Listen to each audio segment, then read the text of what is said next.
नमस्कार। भारत में बुजुर्गों की स्थिति, दशा और दिशा को लेकर के कई तरह के रिसर्च सामने आए हैं। उसमें जानकारी मिली है कि भारत में बुजुर्ग परिवार पर आश्रित है। 70% बुजुर्ग आर्थिक रूप से निर्भर है दूसरों पर। भारत में वृद्धावस्था और चुनौतियाँ। संकल्प फाउंडेशन रिपोर्ट देता है कि भारत में तेजी से बूढ़ी हो रही है जनसंख्या। आर्थिक व स्वास्थ्य संबंधी असुरक्षा में जी रहे हैं वृद्ध। कोई 6.4% लोगों ने यानी बुजुर्गों ने भोजन की मात्रा कम कर दी है और कोई 5.5% बुजुर्ग बिना खाए या कम खाए रहे हैं। प्रांतवार अगर देखें, उड़ीसा उत्तर प्रदेश में 3.5% कोई 37% कम वजन वाले बुजुर्ग रहते हैं जो अन्य प्रदेशों से ज़्यादा है। जबकि पंजाब और चंडीगढ़ में मोटापे के शिकार बुजुर्ग है। 35% हृदय रोगी, 32% बीपी हाई ब्लड प्रेशर के रोगी, 13% शुगर के रोगी हैं। केरल और गोवा में हृदय रोगियों की संख्या सर्वाधिक है। दिल्ली और केरल में शुगर के रोगी अधिक पाए गए। हड्डी और जोड़ के 19%, तो 33% तेलंगाना में सर्वाधिक है। अवसादग्रस्तता अगर देखें तो 30% बुजुर्ग अवसाद में ग्रस्त है, पारिवारिक कारणों से या शारीरिक या स्वास्थ्यगत कारणों से। 13% के बारे में बताया जाता है कि वो भेदभाव से ग्रस्त है, जो परिवार और समाज का हो सकता है। 50 की उम्र एक ऐसा पड़ाव होती है जब उम्र बढ़ने की प्रक्रिया बहुत तेज हो जाती है। चाइनीज अकेडमी साइंसेस अध्ययन कर रही है रक्त वाहिकाएं किस तरह से कमजोर पड़ती है। सेल पत्रिका उम्र बढ़ने की प्रक्रिया में खास करके प्रोटीन का विश्लेषण करके निष्कर्ष निकाल रही है। नेचर एजिंग पत्रिका कहती है कि 45 से 60 की आयु शरीर के सूक्ष्म अणुओं में परिवर्तन होने लगता है और 13 मानव ऊतकों से 500 से अधिक नमूनों का अध्ययन किया गया। प्रोटीन का व्यापक अध्ययन से पता चला कि 50 के बाद उम्र ढलान पर होती है। इस तरह से हम देख सकते हैं कि बुजुर्ग एक उम्र के बाद उतना एक्टिव नहीं रह सकता, सजग नहीं रह सकता, या कहें कि गतिशील नहीं रह सकता। बीमारियां चारों तरफ से घेर लेती है। और दूसरी, जिसे आर्थिक विषमता कहें, भेदभाव कहें, कि 70% बुजुर्ग ऐसे होते हैं जो दूसरों पर, परिवारजनों पर निर्भर होते हैं। इसका मतलब भी निकल के आता है कि महज 30% जो संभवतः व्यापारी, उद्योगपति या सेवानिवृत्त हो सकते हैं सरकारी सेवा से, जो आत्मनिर्भर होते हैं। समस्याएं उनकी भी होती है, स्वास्थ्यगत, अवसाद के कारण, और बीमारियां किसी के भी हो सकती है, मोटापा जैसे बताया। तो इनसे बचाव के कुछ उपाय हो सकते हैं, जैसा कि पिछली बार एक वीडियो जिसमें जापान के लोग 100-100 पार उम्र तक कैसे जी लेते हैं, क्या राज है।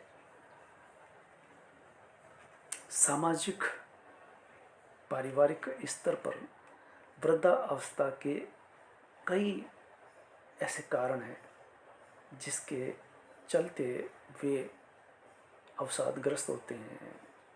मानसिक तौर पर यही कारण है कि जिला स्तर पर वृद्धाश्रम खोलने लगे और बुजुर्ग वृद्धाश्रम की शरण लेने लगे। परिस्थितियाँ अगर इस तरह की है तो वृद्धाश्रम भी सहारा बन सकता है, बनना भी चाहिए। सेवानिवृत्त हो या कोई भी, जहाँ तक संभव हो उसे अपने स्वास्थ्य का ख्याल रखना चाहिए।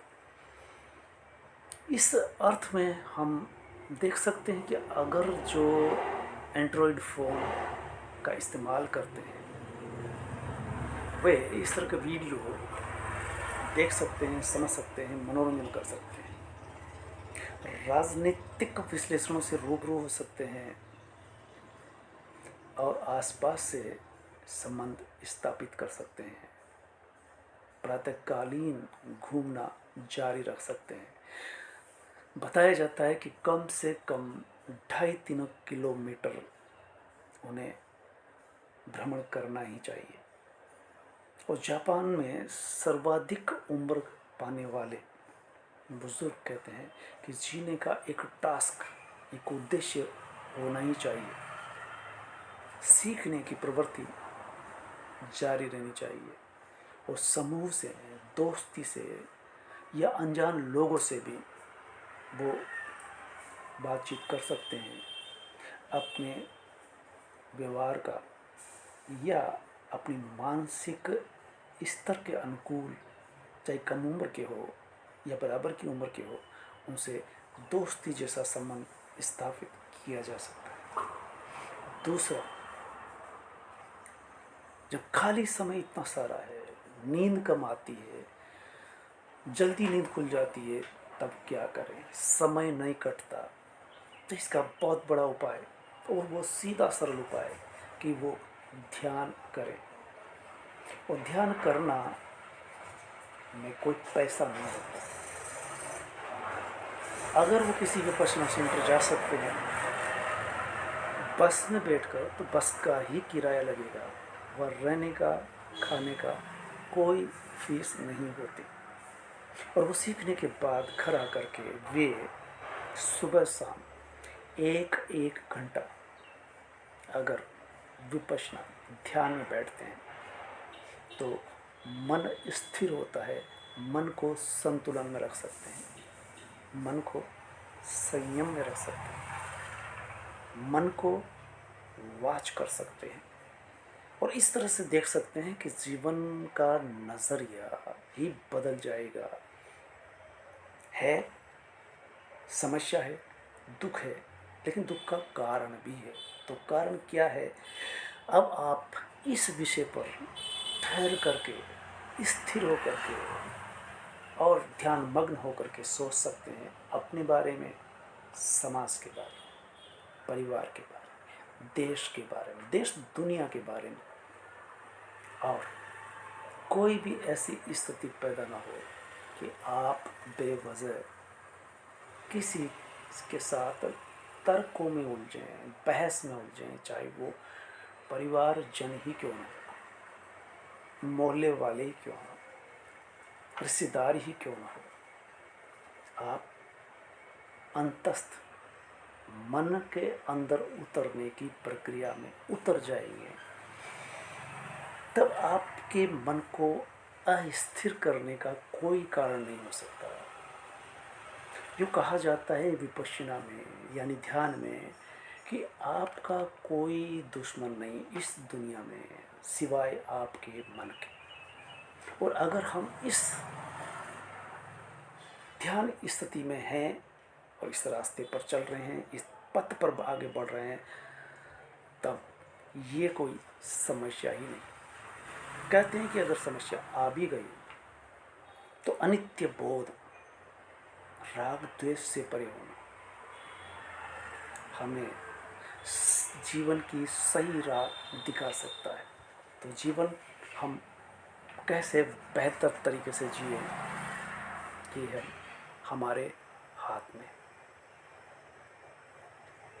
ध्यान में रहें, ध्यान करें और मस्त रहें। आप कि परेशानी का कोई सबब नहीं आपके सिवाय, आपके मन के सिवाय।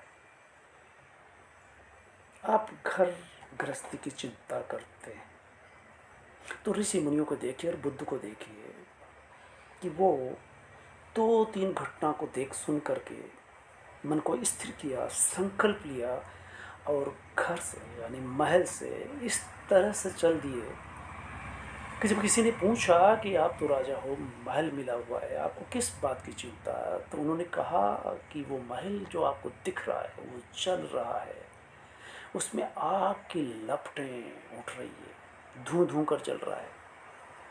तो वे व्यक्ति बोला कि मुझे तो कहीं दिखाई नहीं दे रहा कि आग जल रही है, महल चल रहा है।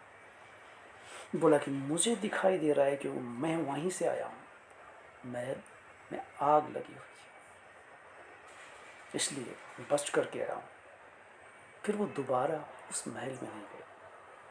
और यही कारण है कि बुद्ध की सोच को, बुद्ध के विचार को, बुद्ध के दर्शन को, बुद्ध की विदा पर चल कर के लोग आज 2500 वर्ष के बाद भी उनके बताए मार्ग पर चल कर के जीवन को सहज, सरल, सुलभ बना करके जी रहे हैं। आप भी जी सकते हैं। समस्याएं कम नहीं है, दुख आएंगे ही आएंगे, परेशानियां हर मोड़ पर आएंगी, लेकिन उनका सामना आपकी सोच पर निर्भर करता है, आपके विचारों पर, आपके चिंतन पर, आपकी सोच और दृष्टिकोण पर आपने क्या राह चुन रखी है इस पर निर्भर करता है। तो आप बेहतर राह चुनें और देखते रहें इस तरह के वीडियो जो केवल समय पास करने के लिए नहीं बल्कि आपको दिशा देते हो, आपको एजुकेट करते हो। तो धन्यवाद, आज इतना ही।